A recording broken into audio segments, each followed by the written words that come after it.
welcome to Be Cultured. My name is the Honeybee Bay Queen, the say the face behind the channel. We are cultured Swazi men and women, right? I would have said hands, but like be more respectable here. Come on. So, um, today I just decided to shoot from work. I think you hear the background noise. I'm at the cafeteria. It's right next to the kitchen. I couldn't use the office because, hey guys, it just, hmm. Anyway, so I thought, let me come and share on this book that I really enjoyed. I haven't enjoyed a book this much in a long time. Unfortunately, it's a PDF, so I can't like show you what it looks like. But I've seen it online. It's really pretty. Like within the cover, it's got like beautiful butterflies, which is really great. It, like matches the theme in the book, and it's called Glory. What an amazing book. It's hard these days to find a political themed read that will capture you the way this book captured me, from my emotions to engaging even in my humor. I was just flowing. I was flowing. It was so relatable, even as a Swazi. Super relatable. I commend the writer so much. She really did a good job. And just a little spin-off from Animal Farm.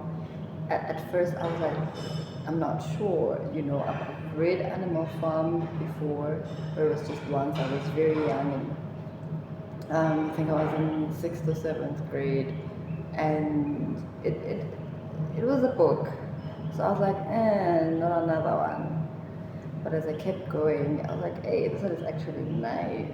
Jidada with a da and another da, like the patriotism there, the just the sense of Africanism that comes with the way that she uses certain phrases. Those who know say, and don't we do that a lot? The whole Batsi thing, which means they say for us, Batsi. We even say it when we're about to sing a song. Like let's make an example of a song I like. For us gospel lovers, Yebati Uyatwala. It's in us. It's in us. So when you're African, especially from the southern part of Africa, you immediately just get it. You immediately get it. I mean, even in popular culture, we currently have a piano artist called Scott Mapuma, and he always comes through with the Batini born. It's just our thing. It's just the way we speak, and we easily connect with that. There was a part where, not even a part, but many parts where they would repeat certain words like a lot. There's a part where she kept saying take, and you know what? When I started, I was like take and take. I was like, okay, yeah. And then at some point, I was like, yeah, at some point I started getting annoyed because the anger was building up. Because I could really picture the expropriation that just came with them taking the energy of the people, taking their resources, taking the wealth, just taking, and that just really it got me like, So I don't know how simple words could capture an emotion so well, but Haishem, it really did wonders for me. Chidada with a da and another da. And here's something that really excited me. I'm not sure if I'm going to quote it correctly now, but there's a part where it says even kids know that they can play with a mother's breast as much as they like, but never a father's testicles. Let me tell you, I'm waiting for a chance to use that. That was just gold. That was gold. Now, there's certain things in the book that, we entwine some things that really were just emotive in a sense. Obviously there's the understanding that even within politics, politics is such a dirty game that even the people that are meant to bring change, they can make things even a lot worse. I mean, they put Tolowuti down from his position of power, and then they replaced him with someone worse, more brutal, and it's almost as if they don't see that they are worse. For them, it's like they deserve to be here because of certain efforts that they put to remove certain people from a position where they receive the benefits of the power. And it's only for them to be in power. It's not because they want things to be better, but it's because they want to benefit from the system. So it's not like they don't like the system, they don't like the expropriation, they don't like who is on the receiving end, on the benefiting side of things. And that bothers me a lot. That bothers me a lot about revolutions, about coups. I mean, it's like, come on. Why can't we find people that want change solely for the people? And how can we know that this one is for the people? It really had me thinking. But then another thing is when there was, the change, the new dispensation, and animals were coming back to Chidada, and Destiny came back to her mom, Simiso. And that as a woman, that for me just, it triggered a lot of things. I really feel like it was also a reminder that as women, we are each other's support system. No one will understand your story and your pain like another woman. And there are certain things we go through that we can never put in words, but the silence and the tears in our togetherness, they capture that so well and so perfectly that no words ever need to be said. I mean, when Charity got to understand her mom's story and the pain that she has come from, it brought them closer to each other. It got them to understand each other more, but also had her remind herself of the thing that she stood for. Even though she had gone through her own things, but the thing that she stood for, it kind of brought her back to herself, and it brought out that fire once again. And she got into writing and all of that, and it gave her that extra courage and audacity. I really feel like we need to do better as a generation. I mean, as Black people, we come from a culture where storytelling is really a part of our life, but we've lost that.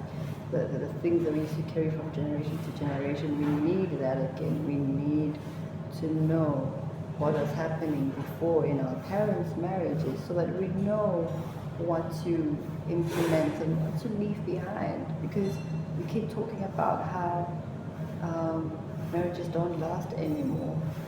Let's sit with our mothers and say, your marriage lasted with your husband. What made it last? And maybe you'll hear things that will make you realize that maybe she shouldn't have stayed. And it will help you make better decisions for yourself, not for an image or a picture that you have in your head. I hope that makes sense. I feel like just doing a lot of talking, a lot of blabbing, because this book was triggering a lot of things in me. But that for me was great. And as a writer myself, I mean, I write poetry, but that also just reminded me that our words don't come from us. I mean, there's a spiritual aspect that comes from this book, the contrast between the traditional and Christianity, the fact that one was genuinely for the people, and she didn't have the glamour, she didn't have any of those things. She just was in touch with her roots, her people, and then one was, someone that was really for the states, for the government, for those in power, and helping was a tool to spread propaganda. And it really got so infiltrated into the lifestyle of the people of Chidada, or the animals in Chidada, that some really just genuinely believe that things were meant to be the way that they are because God or the Supreme Being orchestrated things like that. And all of that coming together, woven into the writing that Destiny ended up doing, because her grandfather was also a writer. That connection, I don't understand how the writer could really weave these things together so neatly and so beautifully and so seamlessly, but she did, and it was beautiful. I am a Christian myself, and I understood everything so well, and I'm really disappointed in how true it is, even in my country. I mean, Chidada is more or less a story about Zimbabwe, but it's a story about so many African countries, which is also why I was excited when it reached the point where there was, a revolution, second wave, one might say, one that was actually led by the people, the masses, and in that, they also mentioned it. Oh, and the one of Swaziland fell. The tyrant of Swaziland fell. Oh, things like Eswatini. I was like, yay, yay. I may have gotten a little bit too excited there over a hypothetical situation story, but one day is one day. One day is one day. It's just a reminder that the power really is within the people. It is within the masses. When we come together and we believe that the time has come for something different, and we're informed enough to know that we don't want that, we can really make a change, we can really make it work.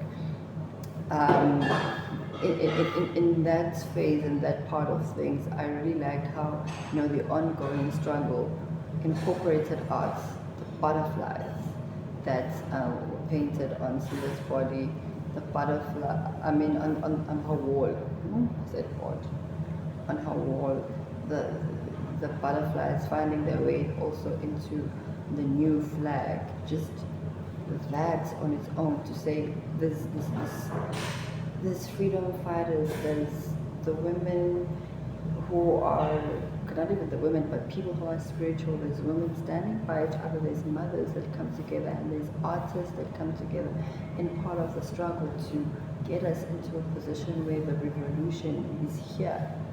Everyone plays a part, everyone does something, and it's sort of like a silent nudge to say, hey, do you see yourself in this story and the role that you could be playing to the freedom of your people? That's how it felt for me anyway. I don't even know if my thoughts are flowing the way they were in my notes, because I'm not even reading from my notes anymore. I was just too excited to talk about this book. But yeah, it was really a great book, and I think there's something about the butterflies that got to me. The fact that butterflies are just quiet animals that just show from their beauty. I mean, they come from being caterpillars and they're stuck in a cocoon, and they come up so beautiful, so elegant, just existing. And they don't just show up anytime. That's the thing about butterflies. They don't just, you can't just see them in it. They've seasons, especially the white butterflies. If you know the season that they fly in, and there's a season where they just fly in masses. Anyways, that's just, yeah. But there's this thing about butterflies that for me ended up having a new meaning, it carried a new weight. We know that baddies and like the hot it girls usually well, not anymore, but they usually had like butterfly tattoos on their body, and for me, it really gave the fine girl vibe. It just gave that thing, and now having that wall with the butterflies, for me, it just really gave those butterflies a heavier meaning. And I like that there was sort of like a redefinition of meaning in my head anyway, because it's not a general thing. It's just something that I internalized from when I was like still in high school. So that was also a great thing. That was also great. That was amazing. I hope that I'm not forgetting anything. But yeah, she started with a da and another da. It's an amazing book. I hope that you read it. The animals. It's not an animal farm, but it's an animal farm. Hey, c'est plastic. But yeah, there's a poem I've written. I think if you check on the TEDx page, there's a poem I did for TEDx, and it's the last part of my talk, and it's titled Lifuleli Mnyama. And in there, I talk about Emapunula Mnyama, which you know what that is. And there is the part where I say that ababoni ukuthi asirwe nabo sirwela nabo ukuthi baphumule kubadinja emapunula mnyama. And that was, I mean, I just used those words, but if you read the book and you see how those dogs were really fighting for the state, fighting their own people, the people that they were meant to protect, it really just brought back that theme, that general understanding that we have, that no man, police officers need to understand who they're actually meant to protect. Because you're killing me. There's somebody in my family that's a cop, and somebody in my family is killing someone over there, and like we are finishing each other. The state is still not affected, the people in power is still not affected. But if you put down your arms and you say, you know what, these are my people, these are my family, the rights they're fighting for are mine as well, the benefits that we want to reap in our land are going to benefit me and my family as well, that's when the real change is going to come.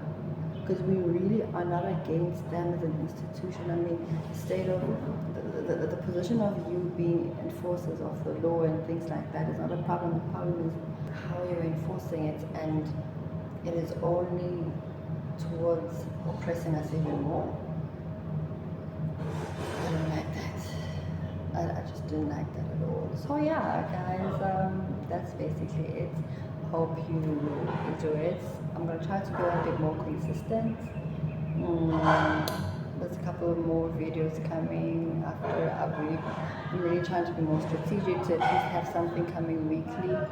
I may fumble sometimes and make it bi-weekly, but we are being more consistent. We are getting back into being cultured hands, and yeah, it's a bye-bye from me.